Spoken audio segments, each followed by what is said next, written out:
শ্রী গুরু জয়, শ্রী গুরু জয়, শ্রী গুরু জয়।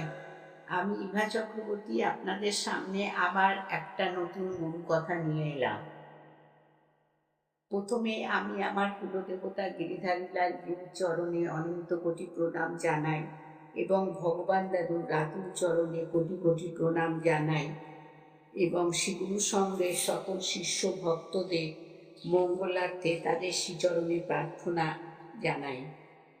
আমি যে গুরু কথাটা আজকে বলবো, সেই গুরু কথাটা ভগবান দাদুর শিষ্যদের গলায় রুদ্রাক্ষ রাখা একটা প্রচলিত নিয়ম আছে, কিন্তু সেই রুদ্রাক্ষ গলায় না থাকলে কি হয় সেটা আমি এই গুরু কথাতে ব্যক্ত করছি।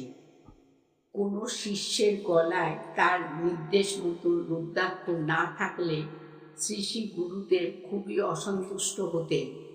এমন কয়েকটি ঘটনার মধ্য থেকে এখানে একটি ঘটনার উল্লেখ করছি। পলাশী আশ্রমে একদিন বিকেলবেলায় গুরুগৃহের দরজার সামনে কম্বলের ওপর বসে শ্রী শ্রী গুরুদেব চিঠিপত্র পড়ছেন।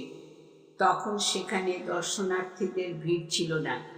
এমন সময় স্থানীয় শ্রীযুক্ত যোগেন্দ্রনাথ দত্ত মহাশয় বকুলদির বাবা তার দাদাকে সঙ্গে নিয়ে এসে শ্রী শ্রী গুরুদেবের কাছে পরিচয় করিয়ে দিলেন। যোগেনবাবু দাদা অর্থাৎ বকুলদির জ্যাঠামশাই তার অভাব অভিযোগের কথা নিবেদন করতে লাগলেন, কিন্তু গুরুদেব কোনো দিকে কর্ণপাত না করে তাদের বসতে বলে আনমনে কি যেন ভাবছেন আর চিঠিপত্র উল্টে যাচ্ছেন। কিছুক্ষণ বাদে হঠাৎ বকুলদি জ্যাঠামশায়ের নাম ধরে ডেকে উঠলেন, বললেন, তাই তো বলি, তোমার রুদ্রাক্ষ কই? শিষ্য চিনতে আমার এমন ভ্রম লেগে যায়। দত্তমশায়ের গায়ে জামা ছিল, তাই ভেতরে রুদ্রাক্ষ আছে কিনা বাইরে থেকে বোঝা যাচ্ছিল না। উক্ত দত্তমশাই জানালেন যে অনেক দিন আগে তার রুদ্রাক্ষটি হারিয়ে গেছে, অন্য আরেকটি রুদ্রাক্ষ সংগ্রহ করতে পারেননি। শ্রী শ্রী গুরুদেব সঙ্গে সঙ্গে বলে উঠলেন, আশ্রম থেকে রুদ্রাক্ষ নিয়ে এখনই ধারণ করো, তারপর তোমার দুঃখ মোচনের ব্যবস্থা করব।